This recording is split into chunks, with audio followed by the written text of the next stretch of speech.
Pertanyaan Gus saking Pak Muhammad Arwani. Pertanyaannya adalah bagaimana cara untuk meningkatkan iman dan takwa kita kepada Allah Subhanahu wa taala jika di situ kita sangat sulit untuk meninggalkan maksiat.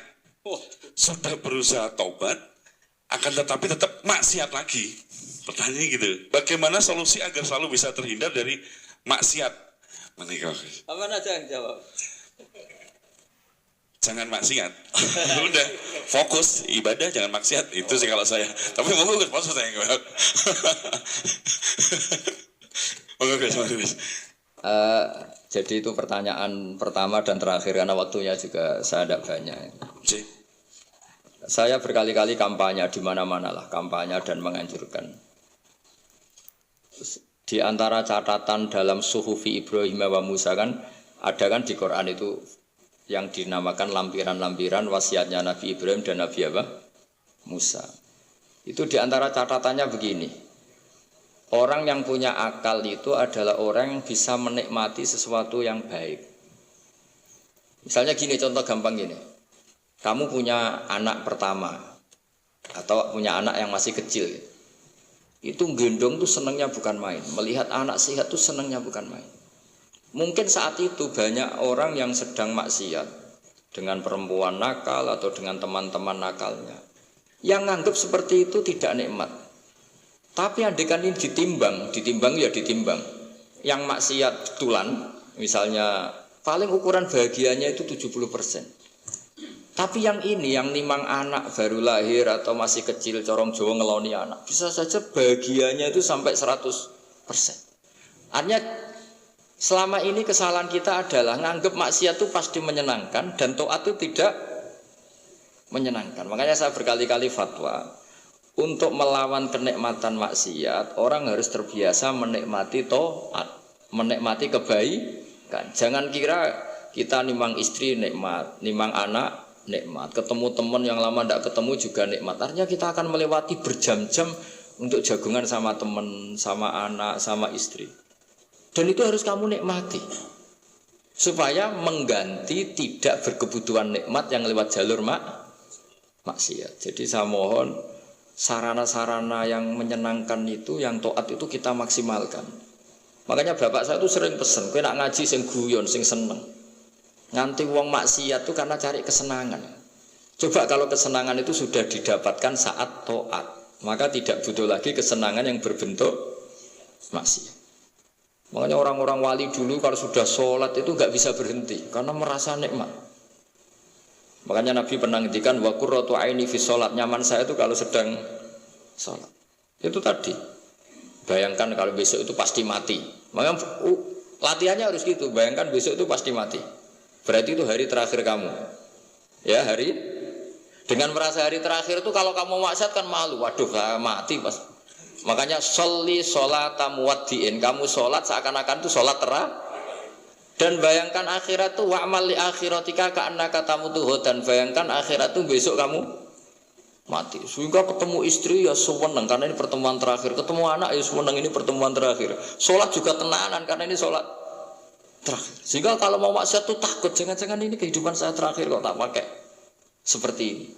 Nah, jadi di antara resepnya itu apa tadi? Nganggep ya ibadah itu menyenangkan, nah, gitu. Terus pinter.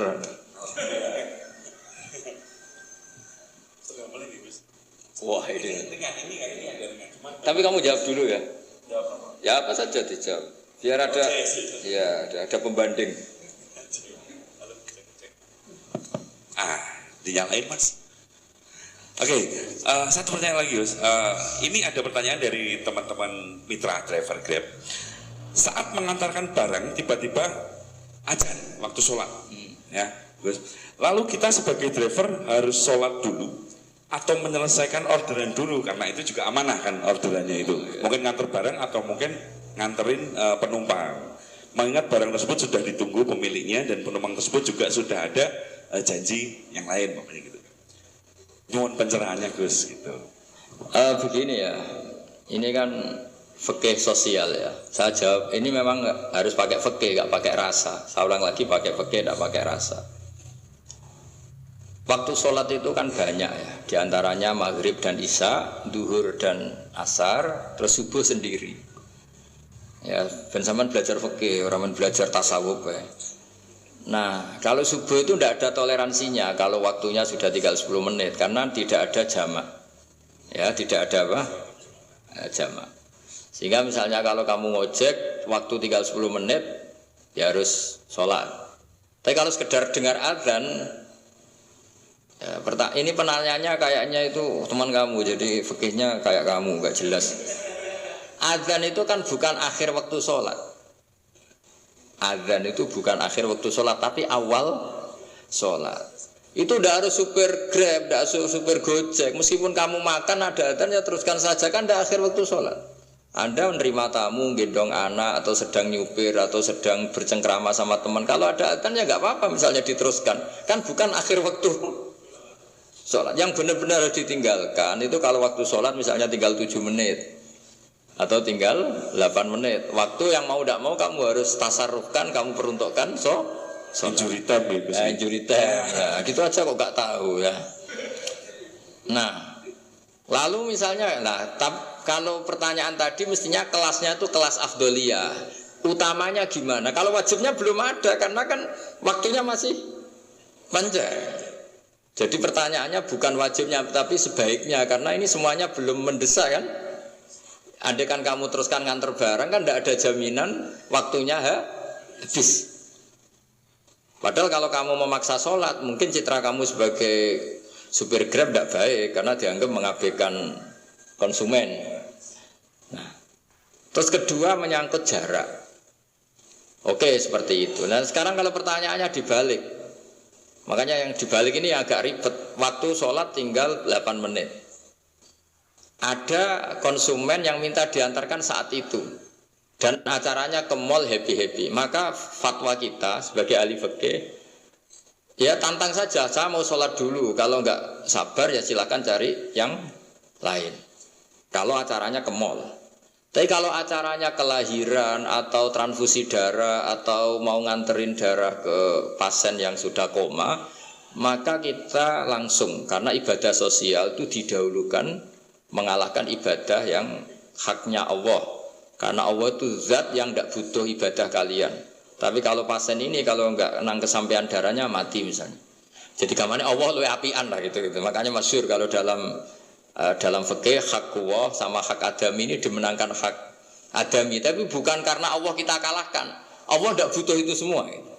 Jadi dikalahkan tapi bukan karena kalah, justru karena ada butuh. Ya ibarat gini lah, Allah itu saking baiknya. Baiknya Allah kan pasti di atas orang tua kita. Itu pasti ulang lagi. Baiknya Allah pasti di atas orang tua kita. Orang tua kita saja baik, apalagi Allah. Misalnya orang tua kamu butuh uang 5.000. Adik kamu butuh uang 5.000. Adik kamu yang kecil atau ya. Kira-kira orang tua kamu itu nyuruh dikasihkan beliau apa adik kamu? Kira-kira saja. Ke adik kamu. Nah Allah itu saking baiknya. Hal yang terkait Allah, misalnya tadi sholat tepat waktu sama ibadah sosial itu disuruh ibadah sosial karena ini kalau enggak kesampaian transfusi darahnya atau apa atau kamu dokter yang harus mengurus operasi waktunya tinggal 5 menit kamu harus ngoperasi pasien dulu karena Allah bisa menerima sholat kamu. Nah tak terangkan lagi ini fikih terus. Lalu sholat yang apa? Kalau sholat itu antara maghrib dan isya dan nanti yang terlambat itu maghrib, kita ngikuti ulama yang mengatakan jika ada darurat maka maghrib dan isya boleh dijamak meskipun tidak atas nama pergi. Kan jarak kamu kan tidak jarak masafatu qasrin. Artinya apa? Misalnya saya dokter harus operasi, waktu saya tinggal 8 menit mau maghrib ternyata harus ada operasi. Kalau saya nggak nangani mati. Saya harus operasi. Dan nanti waktu saya maghrib habis itu tidak harus dikatakan qadha atau yang mengeluarkan maghrib dari waktunya. Bisa saja menurut ulama dianggap boleh dijamak takhir dengan isya. Karena kondisinya masih waktu jam'in. Begitu juga duhur dengan asar. Tapi kalau waktunya itu asar tinggal 8 menit kemudian harus ada operasi. Ya kita operasi waktu asar kita mundur sampai maghrib, namanya qadha yang dimaafkan Allah. Ya namanya tetap qadha karena asar nggak bisa dijamak dengan maghrib. Jadi ini fikih ya. Jadi jawabnya harus jelimet. Jadi saya ulang lagi ya. Tadi kan pertanyaannya dengar adzan. Kalau adzan kan waktunya masih panjang. Apalagi misalnya maghrib kan waktunya kan taruh saja ada waktu seperempat jam. Ternyata andekan kamu antar hanya butuh waktu 7 menit. Kan nggak ngefek sama sekali. Saya Nyanda. Gitu. Terus kalau driver umpamanya dapat Ini order, yang tanya kamu malah. mewakili dalam, kalau ada driver dapat orderan food, nganterin makanan, tapi makanannya non halal, itu fakih pripun. Nah, makanya itu tadi. Kamu tahu betul kalau itu non halal loh? Kalau itu sudah tahu pasti non halal. Ya, iya tadi. Daging Tyrannosaurus, nonton mungkin. Ya makanya tadi itu memang PR kita di semua profesi. Saya ulang lagi itu PR kita di semua profesi. Jadi ya itu makanya pentingnya istighfar tuh di situ tuh sudah kita sebagai ulama menghalalkan tidak mungkin, mengharamkan kamu juga demo. Ini pekerjaan Gus gitu. Tapi yang jelas itu tidak bisa dihindari. Ya sama lah seperti orang di bus itu. Kadang-kadang kan didoain semoga semua penumpang hasil ke tempat masing-masing dan kalau ada copet berarti kan doain copet juga hasil tujuannya. Jadi di semua profesi itu resikonya. Makanya tadi saya bicara tentang fikih. Kaidah umumnya menolong maksiat itu ya bagian dari maksiat, menolong taat itu bagian dari taat. Mau tidak mau harus ada hukumnya. Setidaknya barokahnya tahu hukum. Kalau kita salah belum istighfar gitu. Sudah salah nggak merasa salah gitu. Jadi barokahnya tahu hukum itu paling tidak kan kita ya istighfar lah. Kan ya tadi seperti paket misalnya, kan ada saja orang paket yang jelas-jelas barangnya itu haram. Tapi atas nama profesionalitas kan mungkin tetap dikirimkan. Tapi barokah yang ngerti hukum, dia istighfar. Nah, tapi karena kalau kita menyarankan, sudah ada usah pekerjaan yang lain banyak nanti kan rai-rai potongan tawakal dikandani ngono kan ya repot. Nah, kalau kita kiai guys, gak apa-apa, terus pangeran sugih. Menurut sampean harusnya ternuntut. Gus saya karena fatwa jenengan saya sekarang miskin ini gimana pertanggungjawabannya? Ya ribet kan? Tapi saya ulang lagi itu seninya ngelola kehidupan semuanya seperti itu. Jadi makanya kita nggak pernah berhenti berdoa Rabbana dzolamna anfusana karena dalam sisi semua hidup kita itu pasti ada unsur nggak benernya gitu. Ya saya ulang lagi ya, pokoknya kaidah umumnya itu menolong taat itu ya ikut bagian dari taat, menolong maksiat ya bagian dari maksiat. Tapi ya tadi ya kita harus istighfar. Karena cuma tadi yang jelas-jelas maksiat dan kita tidak tajassus. Saya ulang lagi tidak tajassus itu neliti wong nanti jelimet. Jadi misalnya ada perempuan mau ngojek ke sini ya diantar saja. Jangan tanya detail. Itu apanya Mbak? Hubungannya dengan kamu apanya Mbak? Wah ya ribet kan jadi kepo. Jadi kepo ya tidak perlu gitu. Artinya sudah umumnya orang saja sudah. Lama-lama juga gitu kalau ada bapak-bapak main itu ke siapa Pak? Tujuannya laki apa perempuan Pak? Sudah nikah mana Pak? Oh, sudah nikah mana? Saya sudah nikah gitu. Ya, jadi seperti itu tadi. Biasa ilmu fakihnya nanti saya belajar banyak lagi Gus. Dan memang non sewu mohon maaf untuk semuanya kalau waktu kita juga terbatas. Tidak bisa karena bentar lagi juga kita akan masuki waktu maghrib, pada maghrib. Jadi secara jadwal juga memang harus kita tutup. Pengangkatan Gus kepada rekan-rekan semua, saudara, rekan-rekan driver juga dan juga yang hadir pada sore hari ini. Jadi kita langsung tutup aja. Ya, tapi sebelum itu kita berdoa dulu, sarang-sarang Gus yang dipimpin.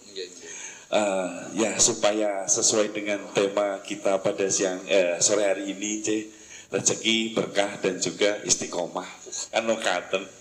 Ceritane ngaten Gus. Terus kalai wali temane. Nggih lah. Dalam badhe amin nek nggih mikir gitu. Tapi nek sange diamini dalam matur Gus. Bahwa Gus dalam materi untuk memimpin doa. Bismillahirrahmanirrahim. Nahmaduka ya ghafuru ya syakuru masalli wa sallim ala basyirina Muhammad sallallahu alaihi wasallam asma'in. Allahumma ya wa barik lana fi ikhtiyarina wa barik lana fi kasbina wa barik lana fi muakhatina wa barik lana ya wa fi islahina. Allahumma ij'alna mutawaddina fika mutahabbina fika mutabadzina fika waj'al a'malana khalisatan liwajhikal karim.